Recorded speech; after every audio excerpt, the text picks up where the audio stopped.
Hi everybody, we are now going to solve exercise 8, chapter 6, Monopoly. Beta is a monopoly and produces good Q. Its total costs are equal to 3 times Q. Market demand is P equal 21 minus 3Q. Okay, the first point says find the marginal cost and the marginal revenue of beta. Plot them together with the demand curve. Okay, so let's start from the marginal revenue. Okay, we know that to find the marginal revenue, we need to find total revenues. So let's first find the total revenue function. Total revenue is given by P times Q. So we can substitute our price with the demand, and we have 21 minus 3Q times Q. And so we have 21Q minus 3Q squared. Okay. At this point, we can calculate marginal revenue that are given by the partial derivative of total revenues with respect to Q. And so we have 21 minus 6Q. So this is the marginal revenue function. And actually, we should have known that this would have been the result, because we know that in the case of a linear demand, and this is a linear demand because if you represent it, it's a line basically, we get a marginal revenue function that has the same intercept as the demand and double slope. Okay, but in this way we have also computed it. And then we have to find marginal cost. So marginal cost is the derivative of total cost with respect to Q. Hence, it is equal to 3. Okay, at this point we can plot.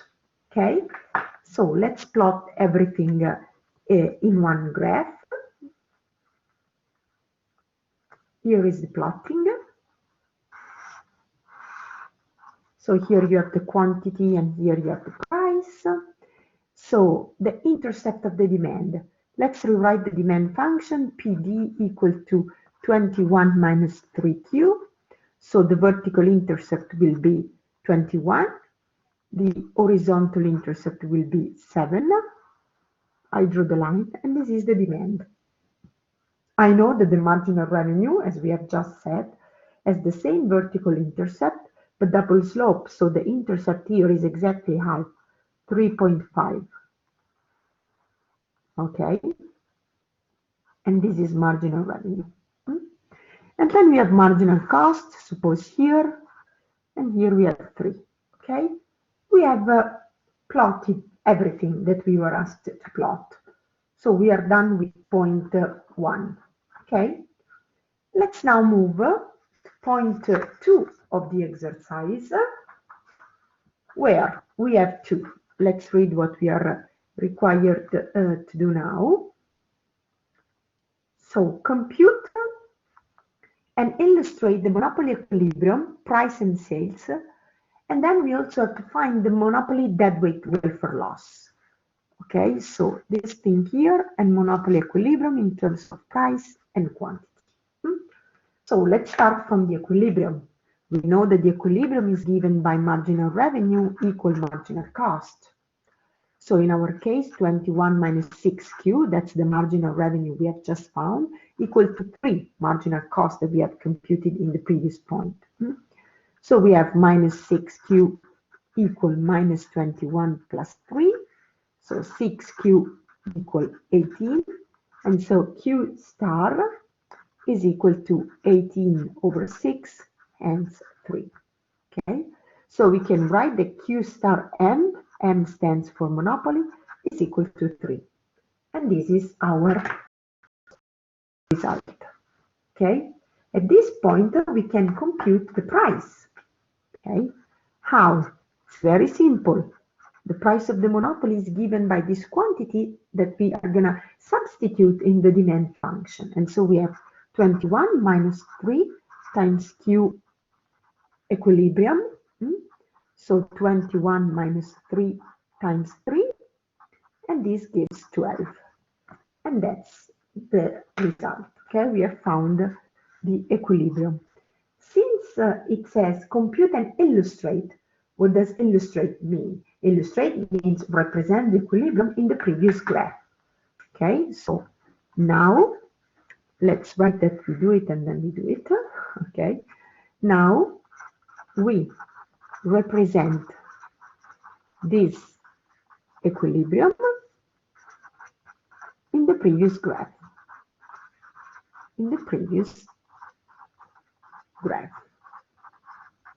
Okay, so we take this graph again. Okay, and we represent here the equilibrium.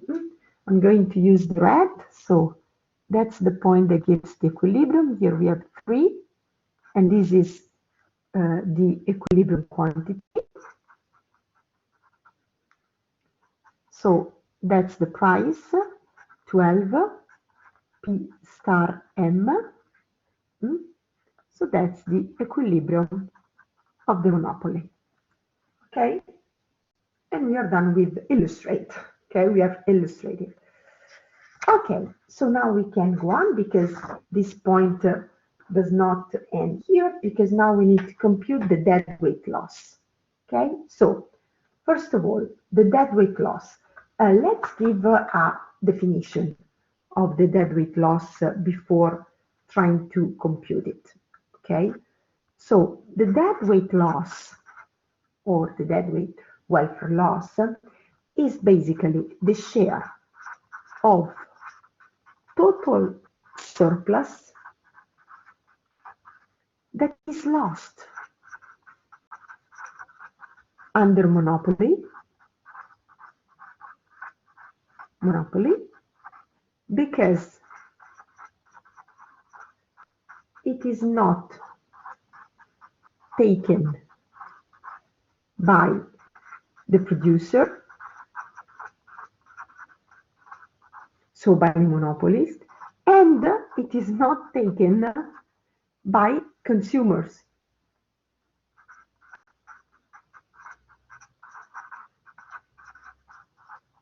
So it is lost. Nobody takes it. And it arises because the monopolist produces less than perfect competition and at a higher price. Okay? So to compute it, what do? We use the graph.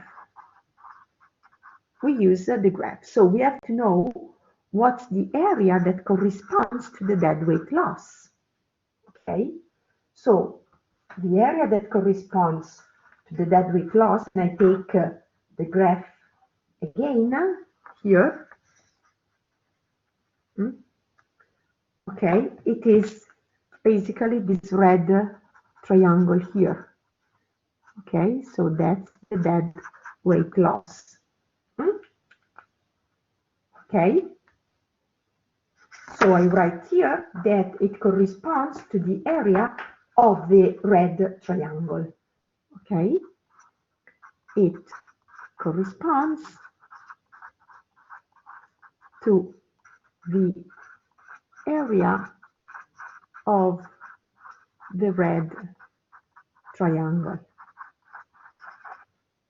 Okay, so in order to compute this area, and I take the graph again, I need to know this point here, right?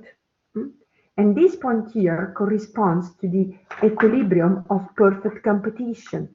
So let me write here equilibrium perfect competition. So first of all, I have to compute this point, otherwise I cannot compute this area. Okay, so let's go on with the reasoning. We first need to compute the equilibrium of perfect competition. Okay, that point in the graph that is given by, as we know, the condition of the equilibrium in perfect competition is price equal marginal cost. Okay, so in our case, price equals 3. So we substitute this price into the demand function, and we get, remember the demand function is 21 minus 3 times Q. And so we have 21, let's write here, we have 3, that's the price, equal to 21 minus 3Q. So we have 3Q equals 21 minus 3. So we have 3Q equal 18.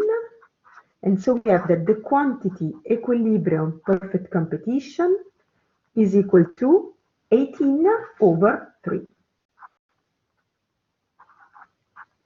So 6.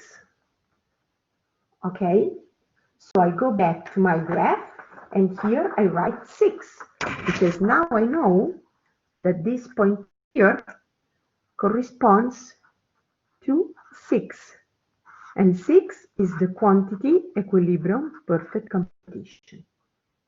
Okay, now I can compute this area. I have all the numbers to compute it. Okay,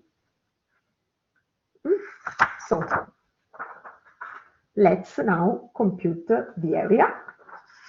And so we have, let's write here. So the deadweight loss is equal to 12 minus 3 times 6 minus 3 over 2. It's a triangle. So it is 9 times 3 over 2. So it is 27 over 2. And we have answered the deadweight loss. We have found it. Okay. Okay. Now, point 3 of our exercise.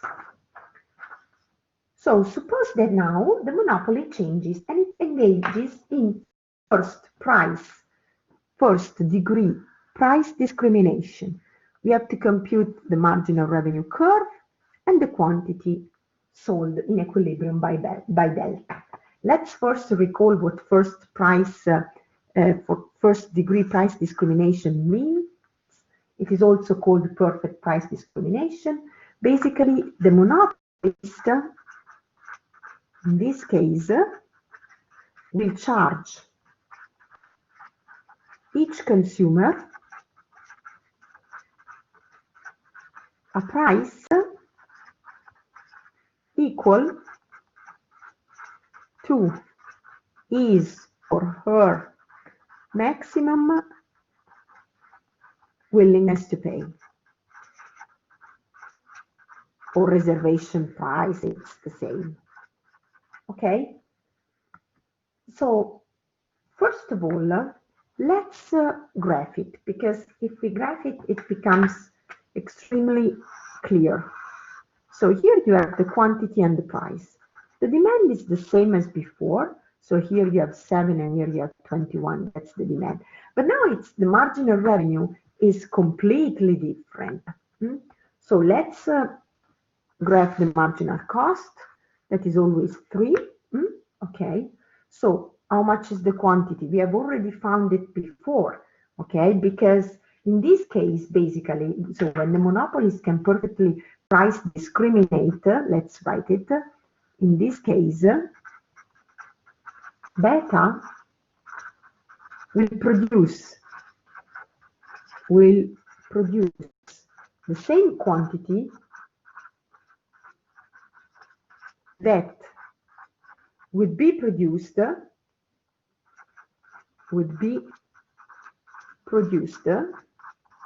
under perfect competition.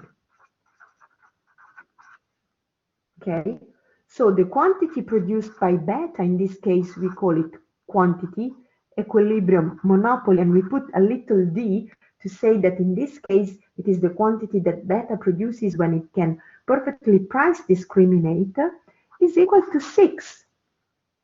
Obviously this point here, let me do it in red, it's 6. Okay, and that's the equilibrium quantity, in the case of the monopoly that can perfectly price discriminate. Okay. Obviously, we know that in this case, the price will not be unique. There are infinite prices because the monopolist charges each consumer a price equal to his or her maximum willingness to pay. Okay, so the price will not be unique.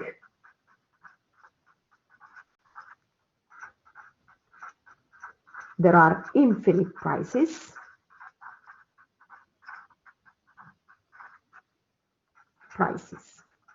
And since consumers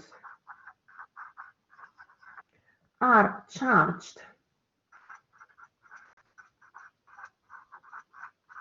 and here we can say a price equal to their maximum willingness to pay or their reservation price, the concept is the same, their reservation price,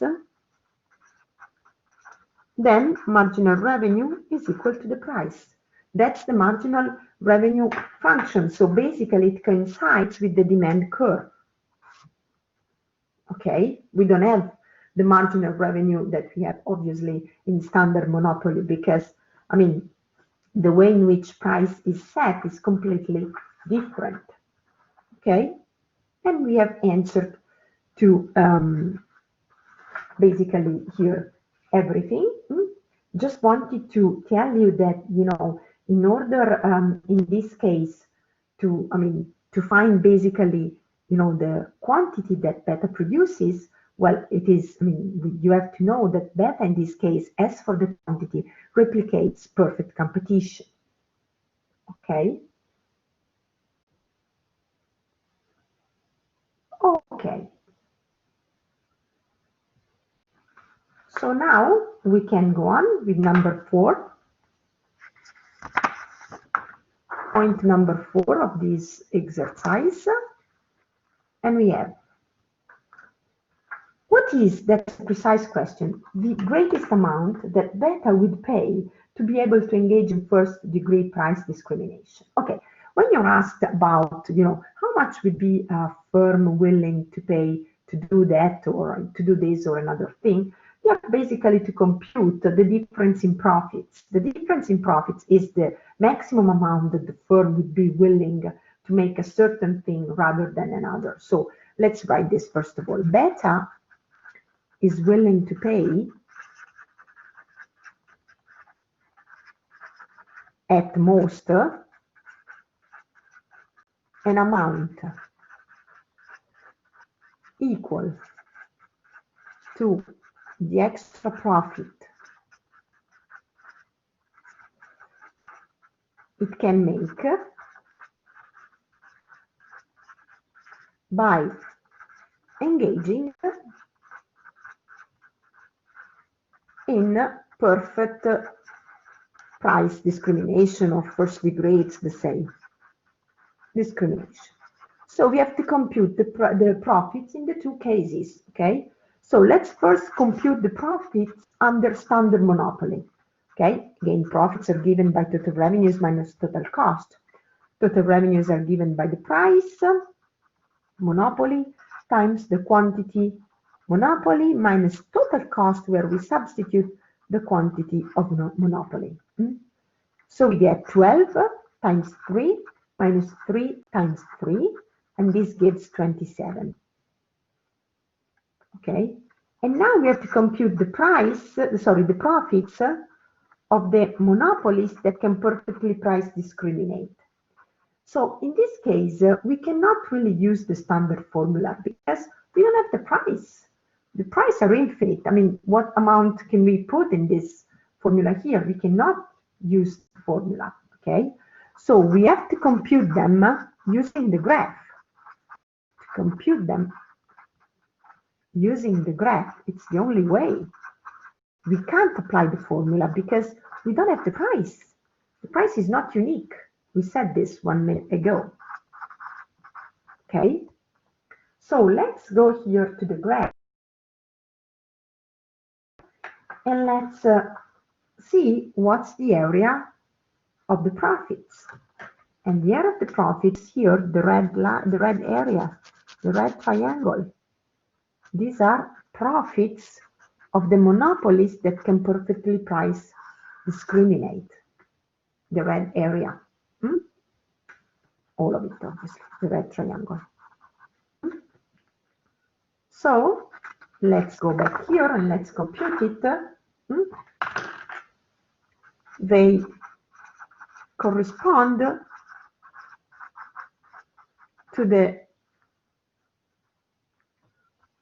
red triangle of the graph of point 3.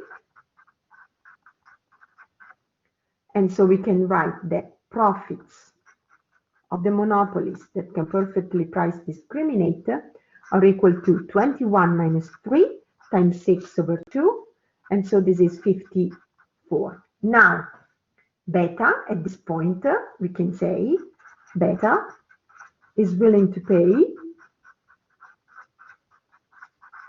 at most, so no more than this, the difference between the profits under standard monopoly minus the profits under the monopolies when it can perfectly price discriminate minus the profits under standard monopolies. And so we have 54 minus 26, that gives 27. This is the amount that beta is willing to pay at most to engage in perfect competition, in perfect price discrimination, imperfect price discrimination, okay? So again, when you're asked how much is a firm willing to pay to do something that can lead to a higher profit, the answer is the difference in profits. So, beta will not be willing to pay 28 because, the difference in profits is 27. So 27 is how much money more beta can make if it decides to engage in perfect price discrimination. And this is the maximum amount that beta is willing to pay to move from standard monopoly to actually first degree price discrimination. And this is all for this exercise.